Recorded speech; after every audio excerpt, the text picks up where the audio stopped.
남편과 사별 후에 처음 맞이한 밤, 그의 다정한 말보다 더 깊게 느껴지는 것에 말문이 막혔다. 우리는 말없이 서로의 이마를 기대고 입을 맞췄습니다. 그리고 조용히 누워 천천히 서로를 감쌌어요. 서로의 숨결을 나누고 그가 다정한 말로 속삭이며 등을 쓰다듬었죠. 그렇게 저는 그날 밤 다시 살아있다고 느꼈고 우리는 그렇게 지난 밤을 보냈습니다. 혼자 있기에 적적했던 저의 삶이 그 사람으로 인해 다시 한번 활력을 찾게 되는 것 같아 괜시리 설레었어요. 하지만 우리는 같은 동병상련의 아픔을 겪었다는 공통점이 있었죠. 어떤 일이 있었냐면 이야기 시작하기 전 좋아요와 구독 알림 설정 눌러주시고 댓글 남겨주시면 여러분에게 따뜻한 행운이 찾아갑니다. 저는 정선이 올해 63세입니다. 도서관은 언제나 조용했어요. 책장과 책장 사이를 걸을 때마다 들리는 나만의 발자국 소리, 책을 꺼내고 넣을 때 나는 종이 스치는 소리가 좋아서 자원봉사를 시작했는지도 모릅니다. 딸아이가 제게 취미가 필요하다며 신청서를 내밀었을 때는 마지못해 받아들였지만 어느새 4주째 이곳에 출근하듯 나오고 있네요. 선희 씨, 오늘도 열심히시네요. 사서 주임님의 목소리에 고개를 들었습니다. 손에는 정리해야 할 책 3권이 들려 있었죠. 이게 무슨 열심이겠어요. 제가 오히려 도움받는 느낌이에요. 이렇게 말하고 나니 진심이란 걸 깨달았습니다. 남편이 떠난 후 집은 너무 조용했거든요. 그 조용함이 때로는 귀를 찢을 듯 시끄럽게 느껴질 때도 있었습니다. 하지만 이곳의 고요함은 달랐어요. 살아있는 고요함이랄까요? 책을 정리하며 자연스레 신문 열람대 쪽으로 시선이 향했습니다. 또 거기 계시네요. 매주 수요일 오전 10시 항상 같은 자리에 앉는 남자분. 이름표를 확인했더니 노태영이라고 하더군요. 처음에는 그저 도서관의 한 풍경처럼 눈에 들어왔을 뿐인데 어느새 그분의 존재가 수요일을 알려주는 시계 같은 역할을 했습니다. 노태영 씨는 참 꼼꼼하게 신문을 읽어요. 한 면 한 면 정성스럽게 넘기는 모습이 인상적이었죠. 종이를 대하는 손길이 마치 오래된 친구를 대하듯 조심스러웠거든요. 가끔 안경을 올려 쓰는 모습, 중요한 부분을 발견했을 때 살짝 고개를 끄덕이는 습관, 모두 눈에 익숙해져 있었습니다. 선희 씨, 저쪽 신문 코너 정리 좀 부탁드릴게요. 오래된 신문들 보관함에 넣어야 할 것 같아요. 사서 주임님의 부탁에 저는 천천히 신문 열람대로 향했습니다.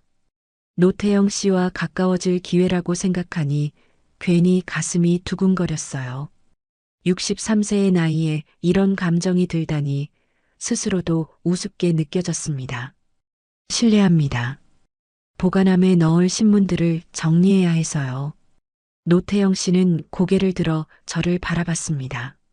순간 우리의 눈이 마주쳤고 그는 짧게 미소를 지었죠. 말은 없었지만 그 미소가 왠지 따뜻하게 느껴졌어요. 많이 불편하시진 않죠? 정리하는 동안 조금만 기다려 주시겠어요? 괜찮습니다. 천천히 하세요. 노태영 씨의 목소리는 조용했지만 또렷했습니다. 그 깊은 음색이 귓가에 맴돌았어요.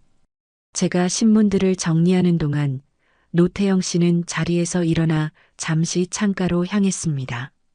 봄볕이 그의 어깨를 감싸는 모습이 왠지 그림 같다고 생각했어요. 신문을 정리하면서 문득 깨달았습니다. 매주 수요일 같은 자리에, 같은 시간에, 같은 신문을 읽는 사람이 있다는 것. 그리고 괜히 그가 안 오면 궁금해질 것 같다는 생각도 들었어요. 그런 감정이 언제부터 시작됐는지는 모르겠지만 마음 한구석이 간질간질해지는 느낌이었습니다. 다 정리하셨나요? 노태영 씨가 다시 자리로 돌아오며 물었습니다. 저는 고개를 끄덕이며 마지막 신문을 보관함에 넣었죠.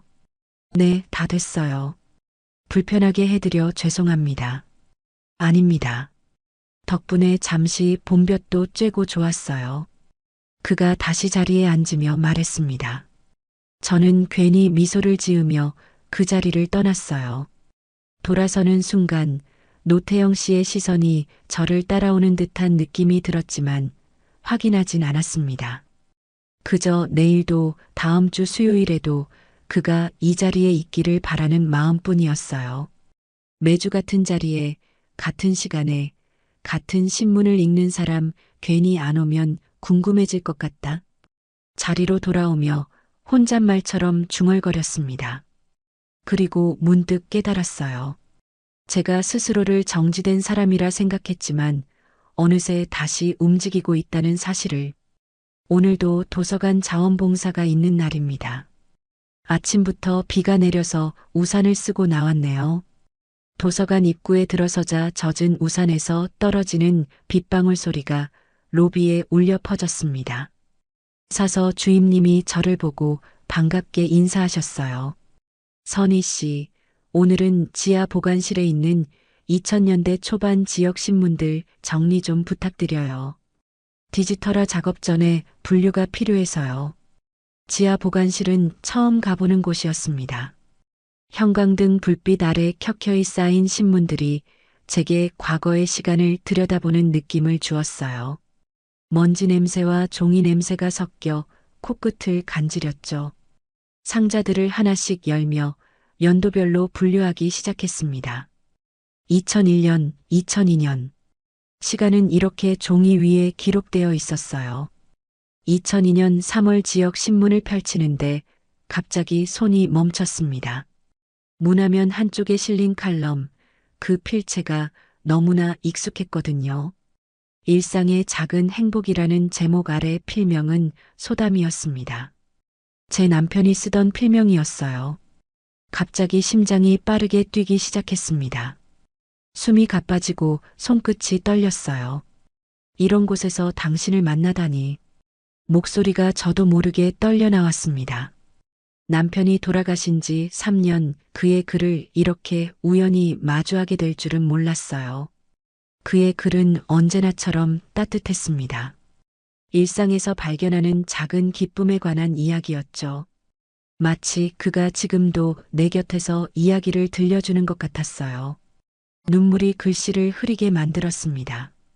떨리는 손끝으로 신문을 덮으려는 순간 누군가의 목소리가 들려왔어요. 실례합니다. 혹시? 고개를 들자 노태영 씨가 서 있었습니다. 눈물 가득한 제 모습을 보고 당황한 듯 했어요. 괜찮으세요? 제가 방해를 했나요? 저는 얼른 손등으로 눈물을 훔쳤습니다. 아니에요. 그냥 오래된 신문을 보다가 갑자기 생각난 일이 있어서요. 노태영 씨는 제가 보고 있던 신문을 슬쩍 바라봤습니다. 그리고 눈이 커졌어요. 이 글, 기억납니다. 소담이라는 필명의 칼럼이죠. 잘 쓴 사람이었어요. 필명이어서 실제 이름은 몰랐는데 그의 말에 저는 놀라서 다시 그를 바라봤습니다. 어떻게 이 칼럼을 기억하고 있는 걸까요? 그 사람 제 남편이었어요. 제 말에 노태영 씨의 표정이 변했습니다. 놀람과 감동이 섞인 표정이었어요. 정말요? 제가 실은 그때 이 신문사에서 편집자로 일했어요. 이 칼럼을 매주 받아보는 게 즐거움이었죠. 소담 씨의 글은 항상 마감이 촉박했는데도 단 한 번도 늦지 않았고 글이 너무 좋아서 거의 손을 대지 않았어요. 두 사람의 시선이 신문 위에서 교차됐습니다. 이런 우연이 있다니 너무 놀라웠어요. 노태영 씨가 남편의 글을 편집했던 사람이라니 마치 오래전부터 준비된 만남 같았습니다. 그럼 매주 수요일 신문을 보시는 이유가 네, 옛 기억을 되새기는 시간이에요. 편집자로 일했던 시절이 그립기도 하고요. 노태영 씨는 조심스럽게 제 옆에 앉았습니다. 우리 사이에는 남편의 칼럼이 놓여 있었어요. 남편분 글이 참 따뜻했어요. 읽는 사람의 마음에 작은 위로가 되는 그의 말에 저는 고개를 끄덕였습니다. 눈물이 다시 차오르려고 했지만 이번엔 슬픔보다는 따뜻함이 더 컸어요. 남편은 글 쓰는 걸 좋아했어요. 주변의 소소한 일상을 글로 담아내는 걸 행복해했죠. 매주 칼럼을 쓰고 나면 저에게 먼저 읽어주곤 했는데 말을 이어가려다 목이 메었습니다. 노태영 씨는 말없이 기다려 주었어요. 그 배려가 고마웠습니다. 그는 그 글을 다듬던 사람, 저는 그 글을 기다리던 사람이었네요. 이 말을 하고 나니 마치 오래된 퍼즐 조각이 맞춰지는 듯한 느낌이 들었습니다. 우리의 연결고리가 이렇게 존재했다니. 운명이란 참 신비롭다는 생각이 들었어요. 남편의 칼럼을 발견한 후 일주일이 지났습니다. 그날 이후 노태영 씨와 나눈 대화가 계속 머릿속에 맴돌았어요. 우연이라고 하기엔 너무 특별한 인연이었죠. 남편이 쓴 글을 편집했던 사람을 이렇게 만나다니 마치 남편이 저에게 보낸 메시지 같았습니다. 수요일이 되자 평소보다 조금 일찍 도서관에 도착했어요. 괜히 거울을 보며 머리를 매만졌고 오랜만에 작은 브로치도 달았습니다. 스스로도 이런 행동이 어색했지만 기분 좋은 설렘이 있었어요. 마치 오랜 겨울잠에서 깨어난 듯한 느낌이었죠. 오늘은 좀 달라 보이시네요, 선희 씨. 사서 주임님이 제 모습을 보고 웃으며 말했습니다. 저는 부끄러워 고개를 숙였어요. 그냥 기분 전환 삼아요. 도서관 입구 창문으로 시계를 확인했습니다. 9시 50분. 노태영 씨가 오려면 아직 10분이 남았어요. 저는 책상에 앉아 대출 반납 업무를 시작했습니다. 종이에 도장을 찍고 책 표지를 정리하는 일상적인 작업이었지만 오늘따라 시간이 더디게 흐르는 것 같았어요. 10시 정각. 도서관 입구 문이 열리는 소리가 들렸습니다. 자연스럽게 시선이 그쪽으로 향했어요. 노태영 씨가 들어오고 있었습니다. 하지만 평소와 달리 그의 손에는 무언가가 들려 있었어요. 종이컵 2개를 조심스럽게 들고 있었죠. 노태영 씨는 저를 발견하고 살짝 미소를 지었습니다. 그리고 천천히 제 책상 쪽으로 걸어왔어요. 가까이 다가올수록 커피 향이 진해졌습니다. 오랜만에 맡는 향기라 코끝이 간질거렸어요.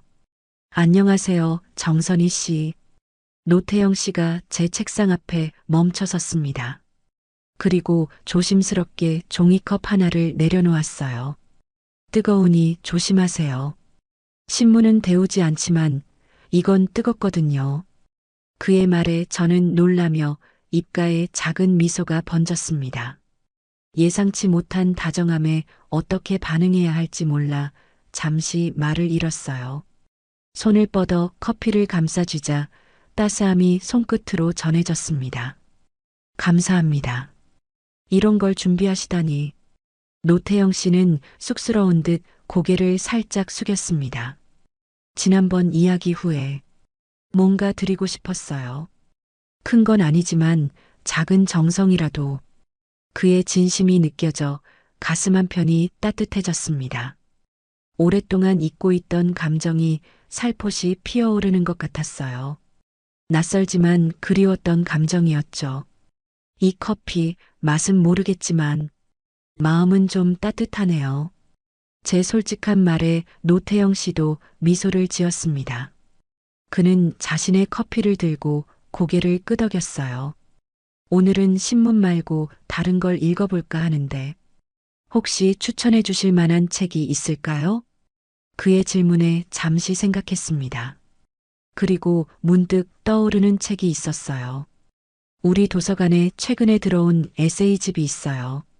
일상의 쉼표라는 책인데 제가 가져다 드릴게요. 자리에서 일어나 책장으로 향했습니다. 책을 찾는 동안 등 뒤로 노태영 씨의 시선이 느껴졌어요. 왠지 모르게 가슴이 두근거렸습니다. 63세의 나이에 이런 감정을 느낀다는 게 부끄럽기도 했지만 한편으론 생기가 돌아오는 것 같았어요. 책을 가지고 돌아와 노태영 씨에게 건넸습니다. 우리 손가락이 살짝 스쳤고 그 순간 미세한 전율이 느껴졌어요. 노태영 씨는 책을 받아들고 표지를 천천히 쓰다듬었습니다. 고맙습니다. 오늘 잘 읽어볼게요. 그는 자신의 단골 자리로 향했습니다. 저는 그의 뒷모습을 바라보며 커피를 한 모금 마셨어요. 쓴맛이 혀끝에 맴돌았지만 이상하게도 달콤하게 느껴졌습니다. 마치 오래전에 맛봤던 감정의 맛처럼. 그날 도서관은 평소보다 더 따뜻했어요. 창밖으로 보이는 봄 햇살도, 노태영 씨가 건넨 커피도, 그리고 내 마음속에 피어오른 작은 불씨도 모두 따뜻했습니다. 남편이 떠난 후 스스로를 정지된 사람이라 생각했지만 오늘은 다시 조금씩 움직이고 있다는 걸 느꼈어요. 커피를 나눠 마신 후 저와 노태영 씨 사이에 미묘한 변화가 생겼습니다. 그저 도서관에서 마주치는 사이에서 서로를 기다리는 관계가 된 것 같았어요. 다음 수요일이 오기만을 손꼽아 기다렸죠. 가끔은 이런 기다림이 부끄럽기도 했습니다. 나이든 여자가 설렘을 느낀다는 게 어울리지 않는 것 같아서요. 하지만 마음은 나이를 따르지 않나 봅니다. 수요일 아침 평소보다 조금 더 신경 써서 옷을 골랐어요. 연한 베이지색 카디건에 부드러운 스카프를 둘렀습니다. 남편이 좋아했던 색이기도 했어요. 도서관으로 향하는 발걸음이 가벼웠습니다. 오늘은 어떤 이야기를 나눌 수 있을까? 그런 생각으로 가슴이 설렜어요. 도서관에 도착해 시계를 확인했습니다. 9시 40분. 노태영 씨가 오기까지 20분이 남았어요. 저는 자리에 앉아 업무를 시작했지만 자꾸만 입구 쪽으로 시선이 향했습니다. 10시가 되었습니다. 평소라면 노태영 씨가 나타날 시간이었어요. 하지만 도서관 문은 열리지 않았습니다. 잠시 늦는 건가 싶어 기다렸어요. 10시 15분, 30분, 그리고 11시. 노태영 씨는 나타나지 않았습니다. 선희 씨, 기다리는 사람 있어요? 사서 주임님의 말에 깜짝 놀랐습니다. 제가 그렇게 표가 났나 봐요. 아니에요. 그냥 요즘 매주 오시던 분이 안 보여서요. 말끝을 흐리며 시선을 돌렸습니다. 괜히 마음이 불안해졌어요. 노태영 씨에게 무슨 일이 생긴 걸까? 아니면 그냥 약속이 있어서 못 온 걸까? 이런저런 생각이 머릿속을 채웠습니다. 점심시간, 저는 노태영 씨가 항상 앉던 자리로 향했어요. 그 자리에 앉아보니 그의 시선으로 도서관이 어떻게 보일지 궁금했거든요. 손수건을 꺼내 테이블을 닦았습니다. 누군가 여기 앉을 수도 있지만 괜히 그의 자리를 지키고 싶었어요. 하루가 다 지나도 노태영 씨는 오지 않았습니다. 집으로 돌아가는 길 가슴 한편이 허전했어요. 이런 감정을 마지막으로 느꼈던 게 언제였는지. 아마 남편이 갑자기 출장을 가게 되었을 때였을 겁니다. 그때도 이렇게 허전했었죠. 일주일이 빠르게 지났습니다. 다음 수요일 저는 다시 도서관으로 향했어요. 기대하지 않으려 했지만 마음 한구석에선 그가 나타나길 바라고 있었습니다. 9시 50분 도서관 문이 열렸고 노태영 씨가 들어왔어요. 그 순간 가슴이 쿵 내려앉는 느낌이었습니다. 노태영 씨의 모습이 조금 달라 보였어요. 평소보다 더 피곤해 보였고 얼굴엔 슬픔의 그림자가 드리워져 있었습니다. 그는 천천히 제 책상으로 다가왔어요. 안녕하세요, 정선희 씨. 그의 목소리는 조용했지만 어딘가 무거웠습니다. 저는 반가움을 감추지 못하고 미소를 지었어요. 안녕하세요, 노태영 씨. 오랜만이네요. 잠시 침묵이 흘렀습니다. 저는 조심스럽게 물었어요. 지난주는 안 오셨네요. 노태영 씨는 눈을 내리깔며 말했습니다. 어제가 아내 기일이었습니다. 그 말에 저는 말없이 고개를 숙였습니다. 갑자기 모든 것이 이해되는 순간이었어요. 그의 부재, 피곤한 표정, 그리고 눈에 서린 슬픔까지 무슨 말을 해야 할지 몰라 침묵했습니다. 하지만 이 침묵이 오히려 우리를 더 가깝게 만드는 것 같았어요. 저도 매년 남편 기일이면 아무것도 할 수 없어요. 그냥 집에만 있게 되죠. 제 말에 노태영 씨는 고개를 들어 저를 바라봤습니다. 우리의 눈이 마주쳤고 그 안에서 서로의 상실을 읽을 수 있었어요. 말로 표현하지 않아도 서로를 이해하는 순간이었습니다. 아내가 떠난 지 벌써 7년이 되었네요. 하지만 여전히 그의 말이 끊겼습니다. 말을 이을 필요가 없었어요. 저도 같은 마음이었으니까요. 시간이 지나도 그 빈자리는 채워지지 않는다는 것, 우리는 그것을 알고 있었습니다. 두 사람 사이에 말보다 더 깊은 침묵이 흘렀습니다. 그 침묵 속에는 이해와 위로, 그리고 공감이 가득했어요. 각자의 상실이 처음으로 마주하는 순간이었죠. 노태영 씨가 살며시 손을 내밀었고, 저는 망설임 없이 그 손을 잡았습니다. 따뜻했어요. 마치 오래된 친구의 손처럼. 아내의 기일 이야기 이후 노태영 씨와 저는 더 가까워진 것 같았어요. 서로의 상실을 알게 된 후 묘한 유대감이 생겼습니다. 말로 표현하지 않아도 서로를 이해하는 그런 편안함이 있었죠. 매주 수요일은 우리만의 특별한 날이 되었어요. 오늘도 어김없이 도서관에 출근했습니다. 책장 정리를 하고 있는데 노태영 씨가 평소보다 일찍 도서관에 들어왔어요. 손에는 낡은 책 한 권을 들고 있었습니다. 그는 천천히 제 책상으로 다가왔어요. 안녕하세요, 정선희 씨. 노태영 씨는 조심스럽게 인사했습니다. 저는 반갑게 고개를 끄덕였어요. 오늘은 일찍 오셨네요. 네, 선희 씨에게 보여드리고 싶은 게 있어서요. 그가 들고 있던 책을 내밀었습니다. 표지를 보자마자 가슴이 철렁 내려앉았어요. 일상의 쉼표라는 제목의 에세이집, 남편이 생전에 늘 곁에 두고 읽던 책이었습니다. 손이 떨리기 시작했어요. 이거, 어떻게, 말을 잇지 못했습니다. 노태영 씨는 부드러운 미소를 지었어요. 지난번에 선희 씨가 추천해 주신 책이었죠.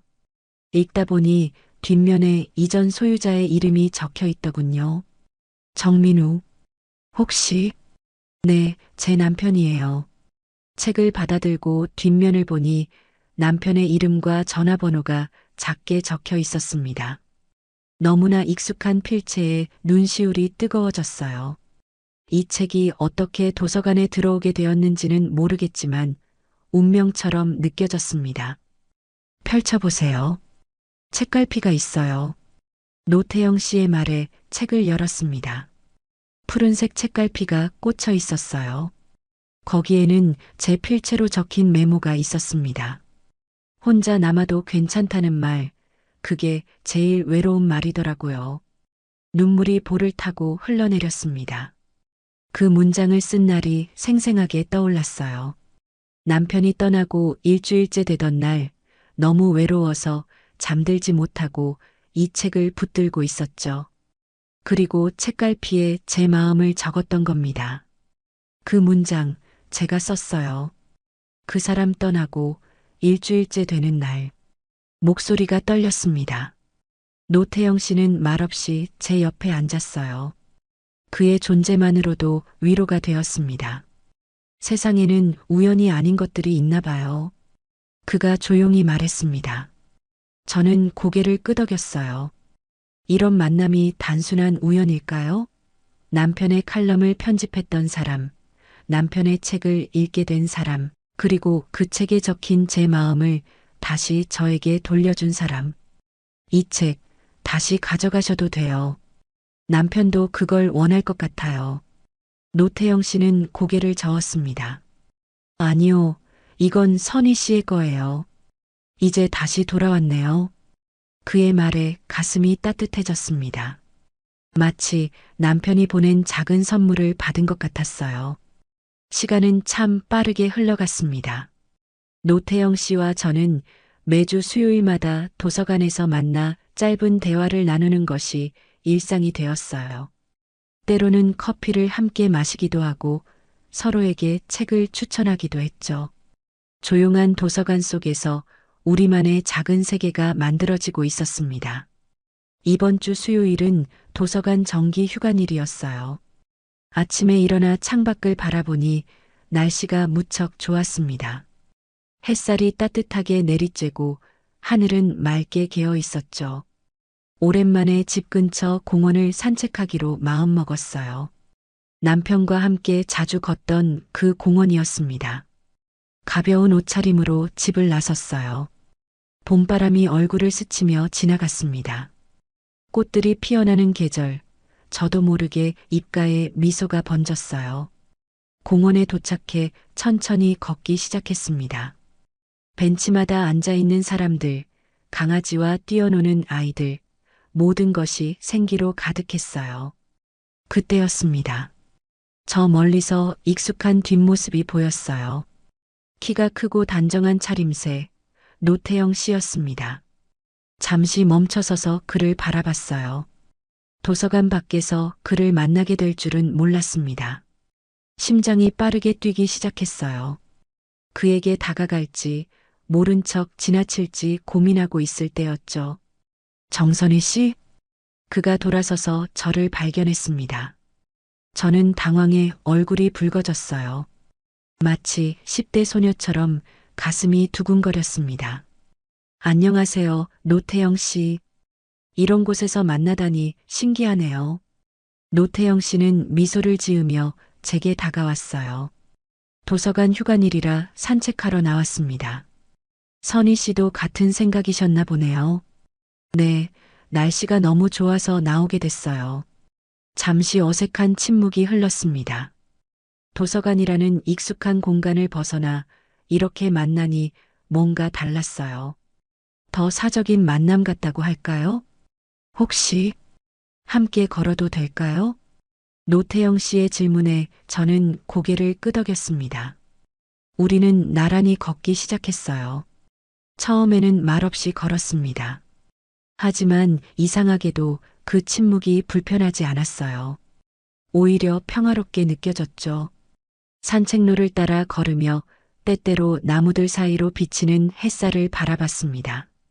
새들의 지저김, 발 아래 밟히는 나뭇잎 소리, 모든 것이 생생하게 느껴졌어요. 태영 씨가 먼저 입을 열었습니다. 혼자 걷는 건 익숙했는데 누군가랑 걷는 건 어색하네요. 그의 솔직한 고백에 저는 작게 웃으며 답했어요. 저도요. 그런데 이상하게 오늘은 그 어색함이 나쁘지 않아요. 노태영 씨도 미소를 지었습니다. 우리는 계속해서 걸었어요. 때로는 공원의 풍경에 대해 이야기하고 때로는 그냥 침묵을 즐겼습니다. 햇살이 우리의 어깨를 따뜻하게 감쌌어요. 그날의 산책은 특별했습니다. 도서관이라는 공간을 벗어나 처음으로 함께한 시간이었거든요. 걸음을 맞추며 느꼈습니다. 아직은 어색하지만 이 어색함 속에서도 편안함을 찾아가고 있다는 것을, 마치 오래된 책의 페이지를 천천히 넘기듯 우리의 관계도 한 페이지씩 넘어가고 있었어요. 공원에서의 산책 이후 저는 갑자기 독감에 걸렸습니다. 오랜만에 찾아온 병마에 집에서 꼼짝없이 누워 있어야 했어요. 열이 심하게 올라 일어나기조차 힘들었죠. 딸아이가 잠시 와서 돌봐주긴 했지만 대부분의 시간을 혼자 보냈습니다. 수요일이 다가오자 마음이 조급해졌어요. 도서관에 가서 노태영 씨를 만나고 싶었지만 몸 상태가 허락하지 않았습니다. 전화번호도 모르니 연락할 방법도 없었죠. 그저 이불 속에서 한숨만 내쉬었어요. 노태영 씨는 저를 기다릴까? 혹시 제가 오지 않아 실망하진 않을까? 이런 생각들이 머릿속을 맴돌았습니다. 사흘이 지나고 겨우 몸이 나아졌어요. 하지만 여전히 기운이 없어 도서관에 가진 못했습니다. 딸아이가 걱정스러운 얼굴로 물었죠. 엄마, 도서관은 안 가요? 요즘 그곳에 가는 걸 좋아하시는 것 같던데. 아직 몸이 좀 약해서 다음 주에 가야 할 것 같아. 대답하며 창밖을 바라봤습니다. 노태영 씨는 지금 무엇을 하고 있을까? 도서관에서 혼자 신문을 읽고 있을까? 이런 생각이 들었어요. 드디어 다음 수요일이 되었습니다. 아직 완전히 회복되진 않았지만 도서관에 가기로 마음먹었어요. 평소보다 조금 늦게 도착했습니다. 가슴이 두근거렸어요. 어쩐지 노태영 씨를 만나는 게 더 긴장되었습니다. 도서관에 들어서자 사서 주임님이 반갑게 맞아주셨어요. 선희 씨, 많이 아프셨다면서요? 이제 괜찮으세요? 네, 이제 좀 나아졌어요. 죄송해요. 갑자기 자리를 비워서. 아니에요. 건강이 우선이죠. 아, 맞다. 선희 씨 책상에 누가 쪽지를 남겼어요. 사서 주임님의 말에 가슴이 뛰었습니다. 저는 서둘러 제자리로 향했어요. 책상 위에는 작은 쪽지가 놓여 있었습니다. 조심스럽게 집어들어 펼쳐보았어요. 다음 수요일에도 오시죠. 같은 자리에서 기다릴게요. 노태영 씨의 필체였습니다. 그 짧은 문장에 가슴이 따뜻해졌어요. 그가 저를 기다렸다는 사실이 기뻤습니다. 쪽지를 조심스럽게 가방에 넣고 주변을 둘러봤어요. 노태영 씨는 보이지 않았습니다. 시간이 흘러 다음 수요일이 되었어요. 이번엔 일찍 도서관에 도착했습니다. 설렘과 기대감으로 발걸음이 가벼웠어요. 도서관 입구를 열고 들어서는데 제 책상이 눈에 들어왔습니다. 놀랍게도 제 자리에는 따뜻한 커피 한 잔과 접힌 신문이 준비되어 있었어요. 그리고 그 옆에는 노태영 씨가 서 있었습니다. 우리 눈이 마주치자 그가 부드럽게 미소 지었어요. 저도 모르게 입가에 미소가 번졌습니다. 안녕하세요, 정선희 씨. 많이 아프셨다고 들었어요. 이제 괜찮으신가요? 네, 이제 괜찮아요. 걱정해 주셔서 고맙습니다. 저는 책상 앞에 앉았고 노태영 씨도 제 옆자리에 조용히 앉았습니다. 우리는 특별한 말 없이 그렇게 나란히 앉아 있었어요. 하지만 그 침묵 속에는 많은 이야기가 담겨 있었습니다. 그의 기다림, 제 그리움, 그리고 다시 만난 안도감까지. 그날은 유난히 길게 느껴지는 하루였습니다. 도서관 창밖으로 비가 내리기 시작했어요. 처음엔 가늘게 내리던 비가 점점 굵어졌죠. 마감 시간이 다가오자 사서 주임님이 말씀하셨습니다. 이런 날씨에 귀가하기 힘들겠네요. 선희 씨, 일찍 퇴근하셔도 괜찮아요. 저는 고개를 저었습니다. 왠지 오늘은 도서관에 더 머물고 싶었어요. 노태영 씨도 평소보다 오래 자리에 앉아 있었습니다. 마지막 이용자가 떠나고 도서관은 우리 둘만 남았어요. 창밖의 빗소리가 공간을 채웠습니다. 도서관 문을 닫을 시간, 저는 용기를 내어 노태영 씨에게 다가갔어요. 심장이 빠르게 뛰었습니다. 그동안 우리가 나눈 시간들, 커피 한 잔의 온기, 조용한 산책, 기다림의 쪽지, 이 모든 순간들이 제 마음을 조금씩 녹였어요. 오늘 밤, 혼자 있기 싫어요. 제 목소리가 떨렸습니다. 노태영 씨는 놀란 듯 저를 바라봤어요. 그리고 천천히 고개를 끄덕였습니다. 저도 그래요. 우리는 함께 우산을 쓰고 걸었습니다. 빗방울이 우산을 두드리는 소리가 리듬감 있게 들렸어요. 집으로 가는 길, 그의 존재가 든든하게 느껴졌습니다. 그동안 혼자 걸었던 길이 오늘은 특별하게 다가왔어요. 집에 도착해 불을 켰습니다. 오랜만에 누군가를 초대한 집안이 갑자기 낯설게 느껴졌어요. 남편의 사진이 눈에 들어왔습니다. 오늘 밤 이 선택이 괜찮은 걸까?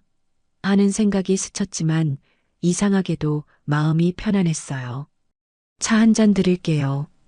저는 주방으로 향했고 노태영 씨는 거실을 천천히 둘러봤습니다. 따뜻한 차를 준비해 거실로 돌아왔어요. 노태영 씨는 소파에 앉아 있었습니다.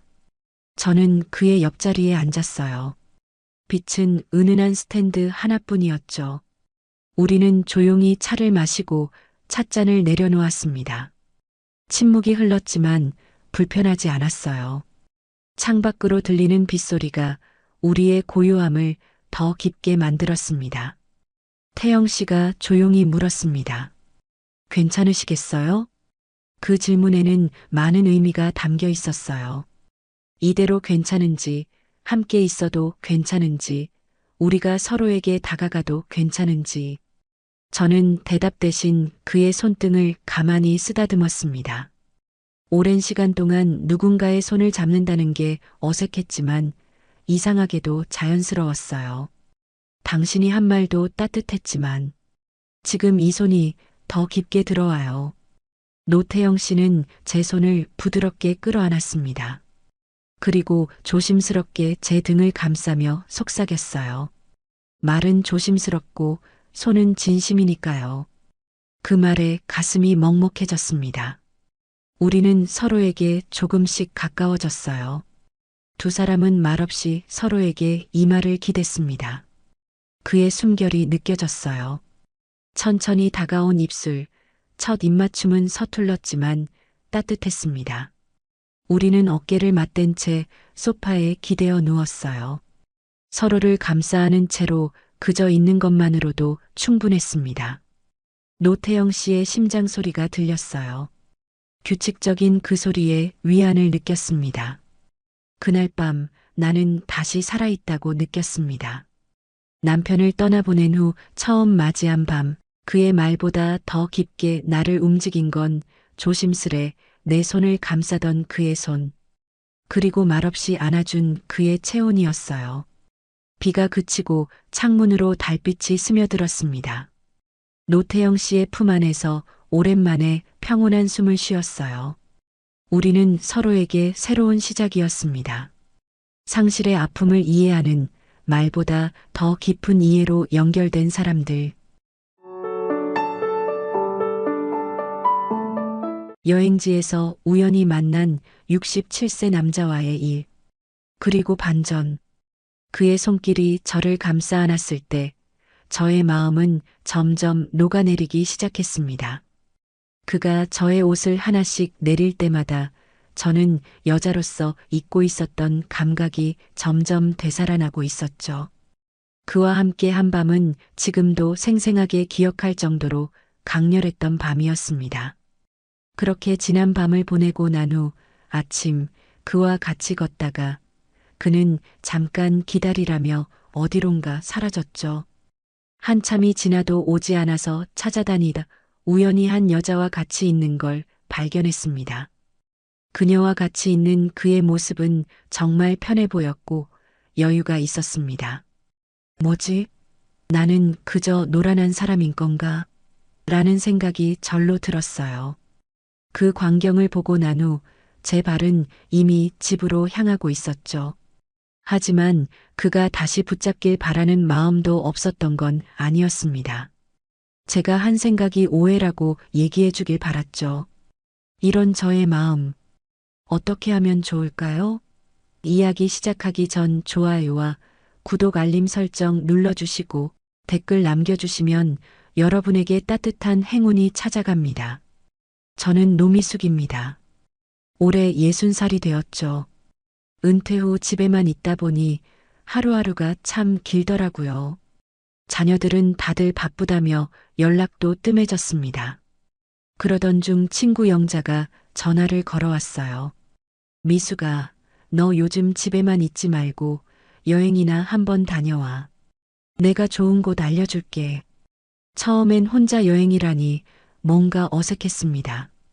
하지만 매일 같은 일상의 반복이 답답해서 결국 가방을 쌌죠. 2박 3일 소도시 여행, 그리 멀지 않은 곳이었어요. 기차에서 창밖을 바라보며 생각했습니다. 언제부터 이렇게 혼자가 익숙해졌을까? 젊을 때는 항상 누군가와 함께 있었는데 말이에요. 남편이 먼저 세상을 떠난 후 벌써 7년이 흘렀네요. 호텔에 도착해서 체크인을 마치고 방에 짐을 풀었습니다. 아직 해가 지지 않았으니 근처를 좀 둘러보고 싶었어요. 가이드북에 나온 작은 찻집이 호텔에서 도보로 10분 거리라고 하더라고요. 그런데 막상 나와보니 길이 생각보다 복잡했습니다. 골목이 이리저리 얽혀 있고 간판들도 비슷비슷해서 어디로 가야 할지 감이 안 오더라고요. 휴대폰으로 지도를 보려고 했는데 이상하게 위치가 제대로 잡히지 않았어요. 한참을 이리저리 헤매다가 결국 포기하고 돌아가려고 했습니다. 그런데 어느 쪽이 호텔 방향인지도 헷갈리기 시작했어요. 점점 해가 져서 어둑어둑해지니까 마음이 조급해졌습니다. 그때 뒤에서 누군가 말을 걸어왔어요. 실례합니다. 혹시 길을 찾고 계신가요? 뒤돌아보니 중후한 인상의 남자분이 서 계셨습니다. 키가 꽤 크고 회색 머리가 깔끔하게 정돈되어 있었죠. 나이는 저보다 조금 더 많아 보였어요. 아, 네. 사실 길을 잃었어요. 호텔로 돌아가려고 하는데 어느 쪽인지 모르겠더라고요. 어느 호텔이신지 말씀해 주시면 제가 알려드릴게요. 이 동네는 제가 자주 와서 잘 알거든요. 목소리가 참 따뜻했어요. 요즘 같은 세상에 낯선 사람을 이렇게 자연스럽게 도와주다니 조금 의외였습니다. 하지만 왠지 나쁜 사람 같지는 않더라고요. 그린 호텔이요. 정말 감사합니다. 아, 거기면 제가 그쪽으로 가는 길이에요. 함께 가실까요? 네, 정말 고맙습니다. 혼자 여행 오신 건가요? 네, 저도 혼자예요. 은퇴 후 시간이 많아져서 이런저런 곳을 돌아다니고 있습니다. 그렇게 함께 호텔까지 걸어가면서 짧은 대화를 나눴어요. 그런데 이상하게 그 남자분과 걷는 동안 마음이 편안해지더라고요. 오랜만에 누군가와 나란히 걸어본 것 같았습니다. 호텔 앞에서 헤어지면서 그분이 말했어요. 다행히 무사히 도착하셨네요. 이 근처는 처음 오시면 길을 잃기 쉬워요. 정말 감사했습니다. 덕분에 안전하게 돌아올 수 있었어요. 천만에요. 그런데 혹시 내일은 어디 가실 예정이세요? 오동도를 가보려고 하는데 아직 구체적인 계획은 없어요. 그곳이라면 제가 잘 알죠. 혹시 괜찮으시다면 내일 함께 가시는 게 어떨까요? 오늘처럼 또 길을 잃으실 수도 있고 혼자 다니시는 것보다 안전하기도 하고요. 순간 망설여졌습니다. 처음 만난 사람과 함께 여행을 한다는 게 조금 어색했거든요. 하지만 오늘 길을 잃었을 때 이분이 도와주지 않았다면 정말 큰일 날 뻔했어요. 그리고 왠지 믿을 만한 사람 같더라고요. 그래도 될까요? 너무 패가 되는 건 아닌지. 전혀요. 저도 혼자 다니는 것보다 함께 하는 게 좋을 것 같아요. 그렇게 우리는 서로의 이름도 모른 채 내일 함께 여행하기로 했습니다. 오랜만에 누군가와의 약속이 생겼다는 게 신기했어요. 방으로 돌아가면서도 계속 그분 생각이 났습니다. 이런 따뜻한 만남이 있을 줄이야. 가슴 한편이 따뜻해지는 걸 느꼈어요. 다음 날 아침 일찍 호텔 로비에서 만났습니다.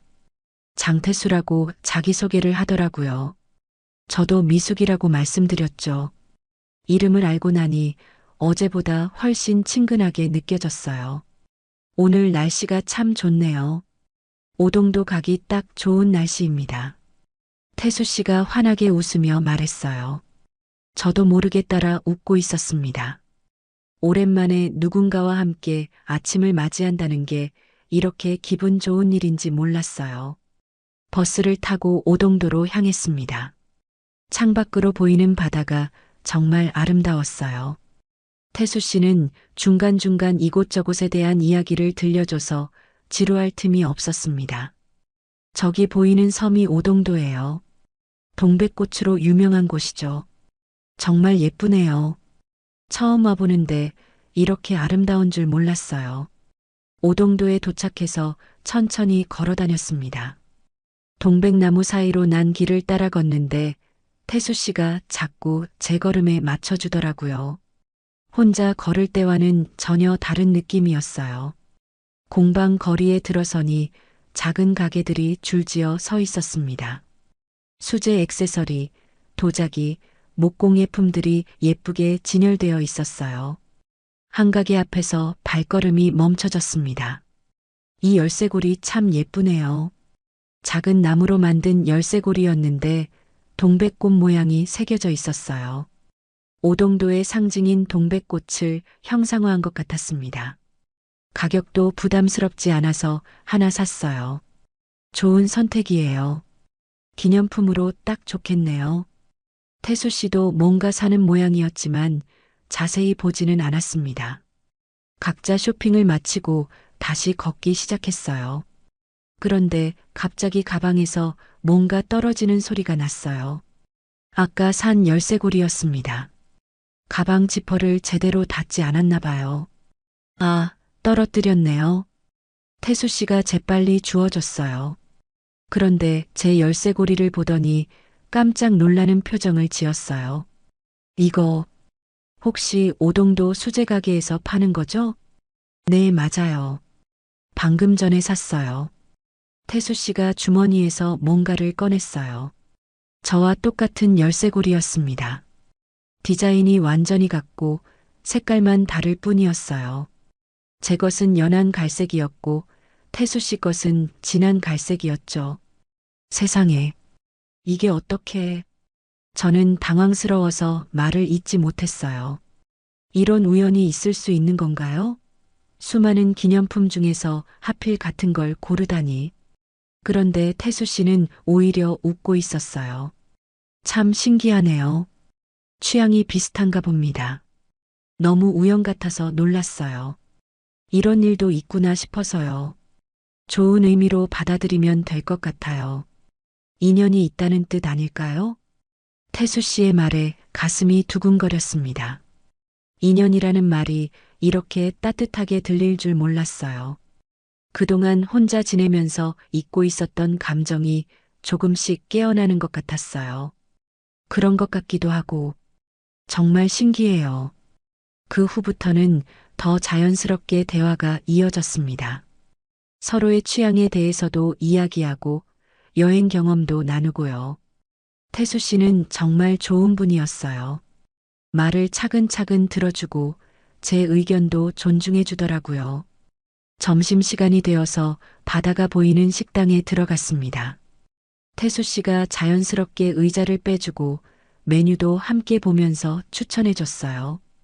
오랜만에 누군가와 마주 앉아 식사를 하니 음식 맛도 더 좋게 느껴졌습니다. 식사를 마치고 나니 어느새 오후가 되어 있었어요. 태수 씨가 제안했습니다.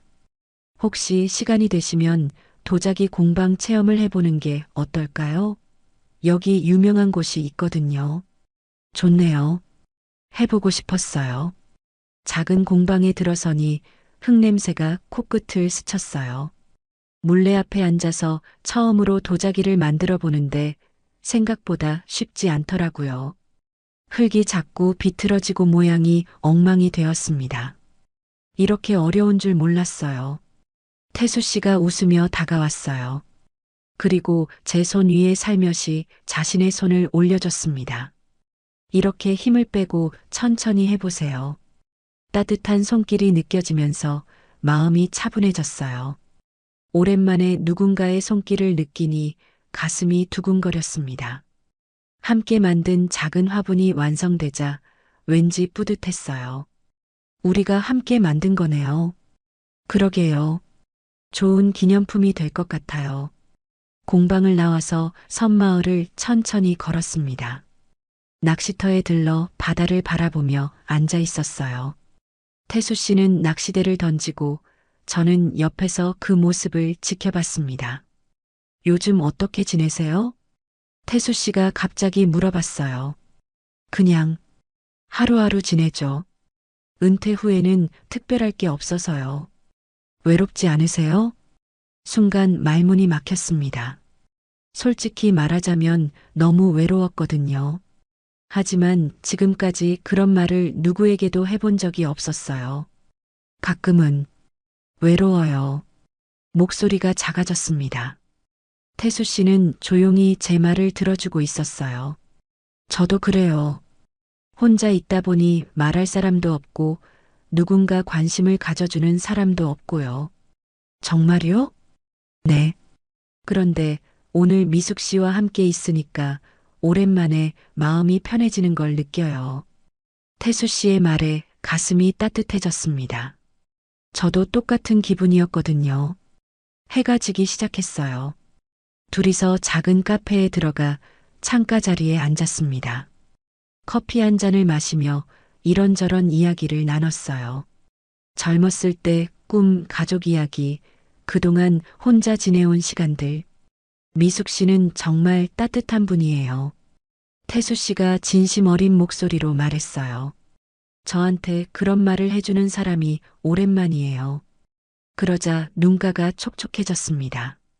언제부터인가 저는 그냥 누군가의 엄마, 누군가의 아내였을 뿐이었어요.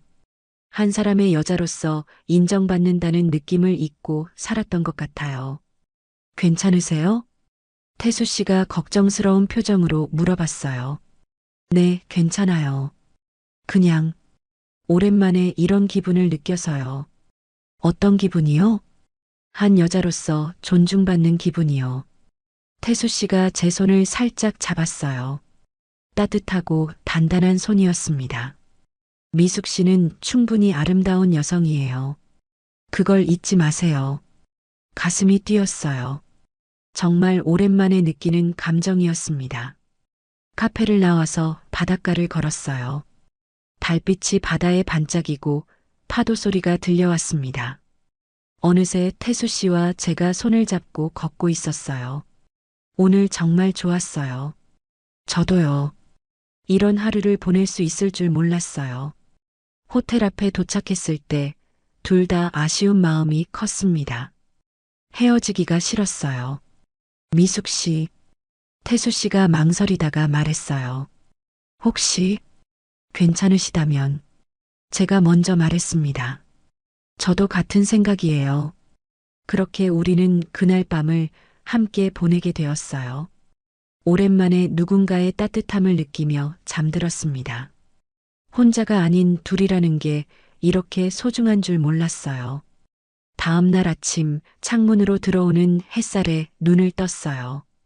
옆자리에 태수 씨가 조용히 숨을 쉬고 있었습니다. 어젯밤이 꿈만 같았어요. 정말 오랜만에 편안하게 잠들었던 것 같아요. 태수 씨도 깨어나더니 미소를 지었어요. 잘 주무셨어요? 네, 정말 오랜만에 푹 잤어요. 함께 호텔 조식을 먹고 오늘 계획을 이야기했습니다. 마지막 날이니까 좀 더 여유롭게 보내기로 했어요. 오늘은 뭘 하고 싶으세요? 글쎄요. 아직 못 본 곳들을 둘러보면 좋을 것 같아요. 그럼 공방 거리 쪽으로 다시 가볼까요? 어제 못 본 가게들도 있을 테니까요.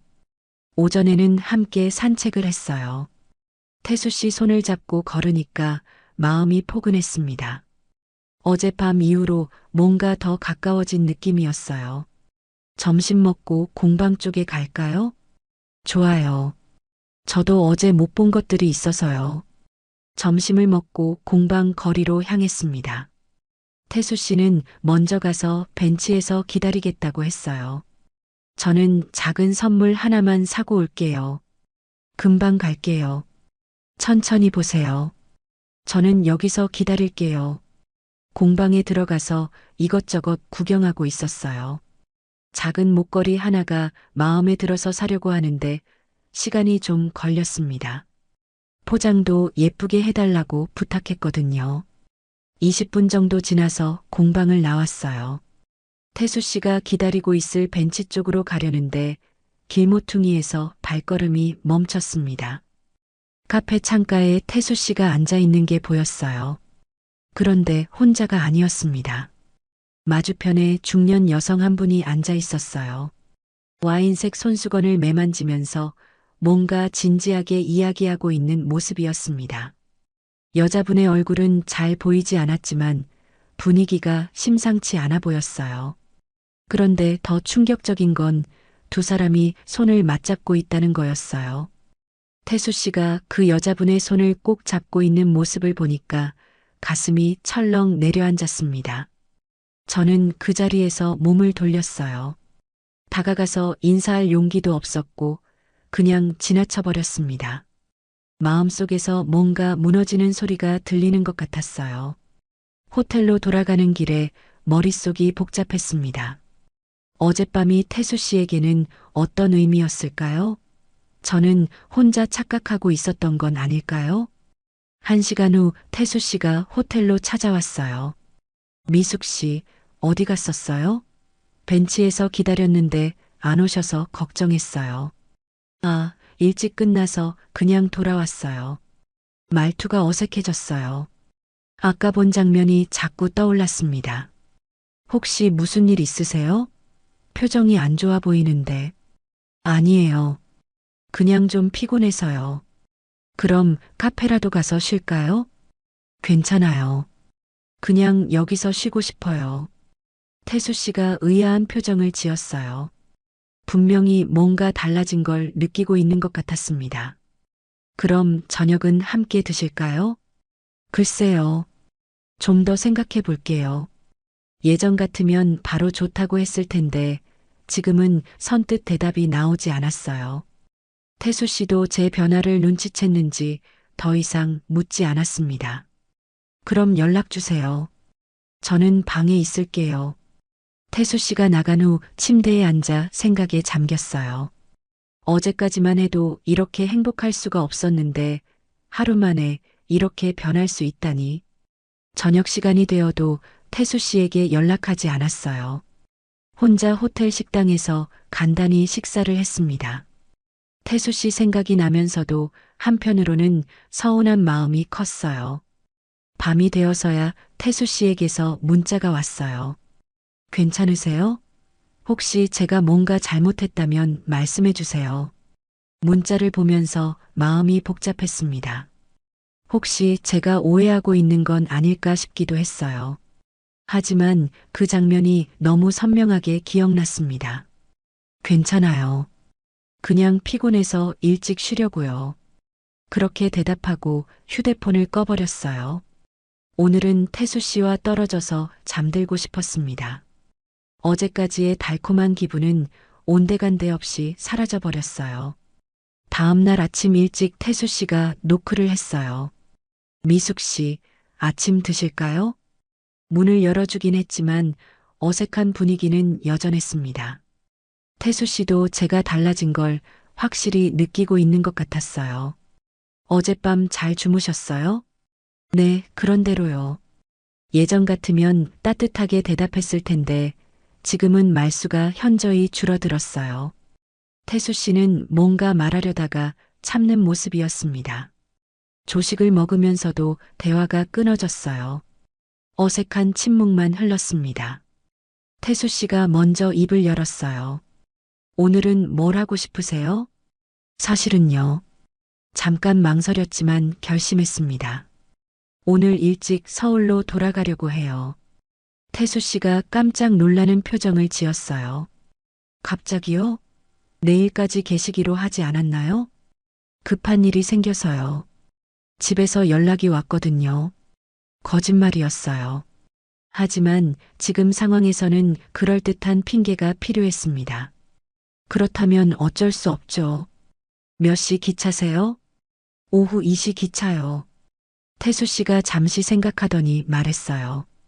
그럼 기차역까지 배웅해 드릴게요. 괜찮아요. 혼자 갈 수 있어요. 아니에요. 마지막까지 함께 하고 싶어요. 태수 씨의 목소리에 아쉬움이 묻어났어요. 저도 마음 한편으로는 그랬지만 어제 본 장면 때문에 마음이 편하지 않았습니다. 체크아웃을 하고 기차역으로 향했어요. 택시 안에서도 별말이 없었습니다. 창밖 풍경만 멍하니 바라보고 있었어요. 기차역에 도착해서 표를 끊었어요. 아직 시간이 1시간 정도 남아 있었습니다. 커피라도 마실까요? 태수 씨가 제안했지만 마음이 내키지 않았어요. 저는 괜찮아요. 혼자 있고 싶어요. 그럼 저는 잠깐 화장실 다녀올게요. 태수 씨가 자리를 비운 사이 저는 대합실 카페에서 커피를 주문했어요. 주문하고 기다리는 동안 마음이 복잡했습니다. 정말 이렇게 끝내는 게 맞는 걸까요? 하지만 어제 본 그 장면을 생각하면 더 이상 태수 씨를 믿을 수가 없었어요. 커피를 받으러 가는 사이 태수 씨는 보이지 않았어요. 화장실에서 아직 안 나온 모양이었습니다. 커피를 들고 자리로 돌아왔는데 제 가방 옆에 작은 봉투 하나가 놓여 있었어요. 주변을 둘러봤지만 태수 씨는 보이지 않았습니다. 봉투를 열어보니 작은 편지와 선물이 들어 있었어요. 선물은 어제 공방에서 함께 만든 작은 화분이었습니다. 언제 가져왔는지 모르겠지만 예쁘게 포장되어 있었어요. 편지를 펼쳐보았습니다. 미숙 씨께 짧은 시간이었지만 정말 행복했습니다. 오랜만에 한 여자를 마음으로 만날 수 있어서 감사했어요. 어제부터 무슨 일인지 마음의 벽을 느끼고 있습니다. 제가 뭔가 잘못했다면 용서해 주세요. 내가 더 일찍 다가섰다면 당신은 나를 믿어주었을까요? 혹시 오해가 있었다면 언제든 연락 주세요. 당신이 행복했으면 좋겠습니다. 편지를 읽으면서 눈물이 났어요. 태수 씨도 저와 같은 마음이었구나 싶었습니다. 하지만 그 여자분과의 관계는 뭐였을까요? 주변을 다시 둘러봤지만 태수 씨는 어디에도 보이지 않았어요. 조용히 사라져버린 것 같았습니다. 기차 시간이 가까워져서 승강장으로 향했어요. 혹시 태수 씨가 나타날까 싶어서 뒤돌아보기도 했지만 끝내 모습을 보이지 않았습니다. 기차에 올라 창가 자리에 앉았어요. 기차가 출발하면서 여수가 점점 멀어져 갔습니다. 가슴 한편이 텅 빈 것 같았어요. 태수 씨와의 3일간이 꿈만 같았습니다. 처음에는 그렇게 행복했는데 마지막에는 이렇게 씁쓸하게 끝나버렸네요. 편지를 다시 읽어보면서 생각했어요. 혹시 제가 성급하게 판단한 건 아닐까요? 하지만 이미 기차는 서울로 향하고 있었고 돌이킬 수 없었습니다. 창밖으로 보이는 풍경을 바라보며 눈물을 흘렸어요. 오랜만에 느꼈던 사랑의 감정이 이렇게 끝나버리는 게 너무 아쉬웠습니다.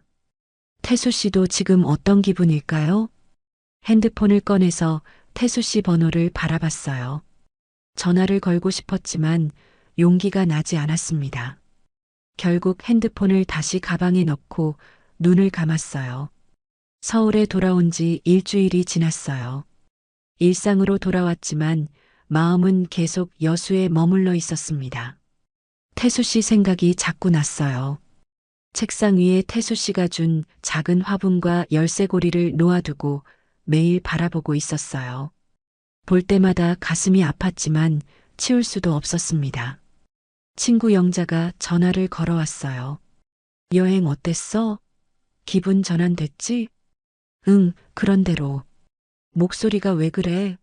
뭔가 있었나? 영자에게는 자세한 이야기를 하지 않았어요. 어떻게 설명해야 할지 모르겠더라고요. 오늘도 어김없이 책상 앞에 앉아 열쇠고리를 만지작거리고 있었어요. 태수 씨의 편지도 다시 꺼내서 읽어봤습니다. 내가 더 일찍 다가섰다면 당신은 나를 믿어주었을까요? 이 문장을 읽을 때마다 가슴이 아팠어요. 태수 씨는 끝까지 저를 원망하지 않았는데 저는 왜 그렇게 성급하게 판단했을까요? 편지를 다시 차근차근 읽어보던 중 한 구절이 눈에 들어왔어요. 언젠가 내 동생이 건강을 되찾으면 여수에 다시 같이 오겠다는 말을 했었죠. 동생? 갑자기 머릿속이 하얘졌어요. 그날 카페에서 본 여자가 태수 씨의 동생이었다는 뜻인가요? 편지를 다시 읽어보니 여기저기 동생 이야기가 나와 있었어요. 어떻게 이걸 놓쳤을까요? 처음 읽을 때는 너무 감정적이어서 제대로 못 봤나 봐요. 동생이 많이 아파서 걱정이 많았는데 미숙 씨와 함께 있으면서 마음이 많이 편해졌어요. 동생이 치료받느라 힘들어할 때 제가 곁에 있어주지 못해서 미안했거든요. 편지 곳곳에 동생 걱정하는 내용이 적혀 있었어요. 그제야 그날 카페에서 본 장면이 이해되기 시작했습니다. 와인색 손수건을 매만지던 여자, 눈물을 닦는 모습, 태수 씨가 손을 잡고 위로하던 모습, 모든 게 아픈 동생을 걱정하는 오빠의 마음이었던 거예요. 아, 내가 뭘 한 거지. 가슴을 치며 탄식이 나왔어요. 저는 완전히 오해하고 있었던 거였어요. 태수 씨에게 다른 여자가 있다고 생각하고 혼자 상처받고 도망치듯 떠나버렸던 거죠. 눈물이 쏟아졌어요. 태수 씨는 아무 잘못이 없었는데 저 혼자 착각하고 상처를 준 거였어요. 그렇게 따뜻하게 대해준 분에게 어떻게 이럴 수 있었을까요? 핸드폰을 꺼내서 태수 씨 번호를 찾았어요. 하지만 전화를 걸 용기가 나지 않았습니다. 어떤 얼굴로 사과해야 할까요? 문자라도 보내려고 했지만 뭐라고 써야 할지 모르겠더라고요. 제가 오해했어요라고 하기에는 너무 늦어버렸어요. 며칠 동안 고민했지만 결국 연락하지 못했어요. 시간이 지날수록 더 어려워졌습니다. 태수 씨는 지금 어떻게 생각하고 있을까요? 저를 원망하고 있을까요? 동생분이 많이 아프다고 했는데 지금은 어떤지도 걱정됐어요. 태수 씨 혼자 얼마나 힘들었을까요? 제가 옆에 있어줬어야 하는데 후회만 깊어져 갔어요. 진실을 알게 되니까 더 미안하고 죄송한 마음뿐이었습니다. 태수 씨의 마음을 믿지 못했던 저 자신이 한심했어요. 열쇠고리를 손에 쥐고 눈물을 흘렸어요. 이렇게 소중한 인연을 제 손으로 망쳐버렸다는 생각에 가슴이 너무 아팠습니다. 한 달이 지났어요. 매일 태수 씨 생각만 하면서 지내다가 결국 결심했습니다. 다시 여수로 가보기로 했어요. 혹시나 태수 씨를 만날 수 있을까 하는 마음도 있었고 제대로 사과하고 싶은 마음도 있었습니다. 아니면 최소한 그때의 기억들을 정리하고 싶었어요. 작은 여행 가방 하나만 들고 다시 기차에 올랐어요. 지난번과 같은 자리에 앉아서 창밖을 바라봤습니다. 한 달 전 이곳을 떠날 때와는 전혀 다른 심정이었어요. 여수에 도착해서 같은 호텔을 잡았어요. 체크인을 하면서도 가슴이 두근거렸습니다. 혹시 로비에서 태수 씨를 만날 수도 있을까 싶어서요. 다음 날 아침 일찍 오동도로 향했어요. 한 달 전 태수 씨와 함께 걸었던 그 길을 혼자 걸어보니 감회가 새로웠습니다. 공방 거리에 도착해서 하나하나 둘러봤어요. 그때 열쇠고리를 샀던 가게, 함께 도자기를 만들었던 공방, 커피를 마셨던 카페, 모든 곳이 추억으로 가득했어요. 혹시나 해서 공방 사장님께 물어봤어요. 혹시 한 달 전에 여기 오신 남자분 아세요? 키가 크시고 머리가 회색인. 아, 태수 씨 말씀이세요? 요즘 안 보이던데. 어디 가셨나? 사장님도 태수 씨를 기억하고 있었어요. 단골 손님이었나 봅니다. 혹시 연락처를 아시나요? 미안해요. 개인정보는 알려드릴 수가 없어서 당연한 말씀이었어요. 아쉬웠지만 이해했습니다. 그날 오후에는 우리가 함께 앉았던 벤치를 찾아갔어요. 혼자 앉아서 바다를 바라보니 그때 태수 씨와 나눴던 대화가 생생하게 떠올랐어요. 외롭지 않으세요? 저도 그래요. 혼자 있다 보니 그때 태수 씨의 목소리가 들리는 것 같았어요. 눈물이 났습니다. 저녁에는 우리가 마지막 밤을 보냈던 카페에 갔어요. 같은 자리에 앉아서 커피를 주문했습니다. 창밖을 바라보며 그날 밤을 떠올렸어요. 한 여자로서 존중받는 기분이요. 제가 했던 말이 기억났어요. 태수 씨는 정말로 저를 한 여자로 봐줬던 것 같아요. 그런데 저는 그 마음을 의심했었죠. 이틀째 되는 날에도 같은 곳들을 돌아다녔어요. 하지만 태수 씨의 흔적은 찾을 수 없었습니다. 혹시 서울로 돌아가신 건 아닐까 생각했어요. 마지막 날 오후 포기하고 호텔로 돌아가려고 했어요. 가방을 들고 오동도 입구 쪽으로 걸어가고 있었습니다. 그런데 가방에서 열쇠고리가 떨어지는 소리가 났어요. 그때 샀던 동백꽃 열쇠고리였습니다. 주워서 가방에 다시 넣으려고 하는데 또 같은 열쇠고리 들고 다니시네요. 뒤에서 익숙한 목소리가 들렸어요. 온몸에 전기가 흐르는 것 같았습니다. 천천히 뒤돌아보니 태수 씨가 서 있었어요. 한 달 전과 똑같은 모습으로 미소를 지으며 저를 바라보고 있었습니다. 태수 씨, 목소리가 떨렸어요. 정말 태수 씨였어요. 여기 또 오셨네요. 혹시 저를 찾으러 오신 건가요? 태수 씨의 목소리는 여전히 따뜻했어요. 원망하는 기색은 전혀 없었습니다. 네. 사과하고 싶어서요. 사과요? 무슨, 제가 오해했어요. 편지를 다시 읽어보니까 동생분 이야기가 나와 있더라고요. 태수 씨의 표정이 밝아졌어요. 아, 그거였군요. 그날 동생이 갑자기 힘들어해서 만나게 됐거든요. 정말 죄송해요. 제가 너무 성급하게 판단했어요. 눈물이 났어요. 한 달 동안 억눌러왔던 감정이 터져나왔습니다.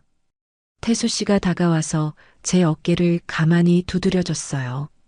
괜찮아요. 이해해요. 두 사람이 눈을 마주치며 미소를 지었어요. 한 달 동안의 오해와 그리움이 눈 녹듯 사라지는 것 같았습니다. 여수에서 재회한 후 태수 씨와 저는 조심스럽게 다시 시작했어요. 서울로 돌아온 후에도 자주 연락을 주고받았습니다. 처음에는 안부 인사 정도였지만 점점 서로의 일상을 나누게 되었어요. 태수 씨는 동생분 간병을 위해 서울 근처로 이사를 오셨다고 했습니다. 가을이 지나고 겨울이 왔어요. 첫눈이 내리던 날 태수 씨가 전화를 걸어왔어요. 미숙 씨, 눈 구경하러 나오실래요? 좋아요. 어디서 만날까요? 한강공원 어떠세요? 설경이 예쁠 것 같아요. 그렇게 다시 만나기 시작했어요. 처음에는 어색했지만 시간이 지나면서 자연스러워졌습니다. 한강공원을 걸으면서 태수 씨가 제 손을 살며시 잡았어요. 따뜻한 손길이 겨울 추위를 녹여주는 것 같았습니다. 동생분은 어떠세요? 많이 좋아졌어요. 미숙 씨 덕분에 제가 힘을 얻어서 더 잘 돌볼 수 있었던 것 같아요. 제가 뭘 했다고요? 존재만으로도 힘이 됐어요. 태수 씨의 말에 가슴이 따뜻해졌어요. 주말이면 함께 시장을 다녔어요. 손을 잡고 이것저것 구경하면서 장을 보는 게 이렇게 즐거운 일인 줄 몰랐어요. 이 채소 어때요? 싱싱해 보이죠? 네, 좋네요. 뭘 해드릴까요? 된장찌개 어떠세요? 제가 끓여드릴게요. 그렇게 서로의 집을 오가며 밥을 해 먹었어요. 함께 요리하고 같이 설거지하고 소파에 앉아 차 한 잔 마시며 이야기하는 시간들이 소중했습니다. 어느 날 저녁 태수 씨 집에서 밥을 먹다가 과거 이야기가 나왔어요. 남편을 잃었을 때가 가장 힘들었어요. 혼자 남겨진다는 게 이렇게 외로운 줄 몰랐거든요.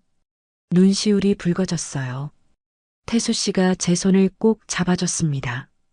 이제는 혼자가 아니에요. 태수 씨도 힘든 시간이 많았죠? 그렇죠. 특히 동생이 아플 때는. 하지만 이제 괜찮아요. 미숙 씨가 곁에 있으니까요. 서로의 아픈 기억을 나누면서도 따뜻한 손길이 있어서 견딜 수 있었어요. 봄이 오면서 두 사람의 관계도 더 깊어졌어요. 매일 안부 문자를 주고받고 일주일에 몇 번씩 만났습니다. 미숙 씨와 함께 있으면 시간이 어떻게 가는지 모르겠어요. 저도 그래요. 이렇게 행복한 날들이 계속됐으면 좋겠어요. 공원 벤치에 앉아 서로를 바라보며 미소를 지었어요. 오해로 힘들었던 시간들이 이제는 추억이 되었습니다. 그때 편지에 뭐라고 썼는지 기억하세요? 내가 더 일찍 다가섰다면 당신은 나를 믿어주었을까요? 이제는 믿어요. 태수 씨를 완전히 믿어요.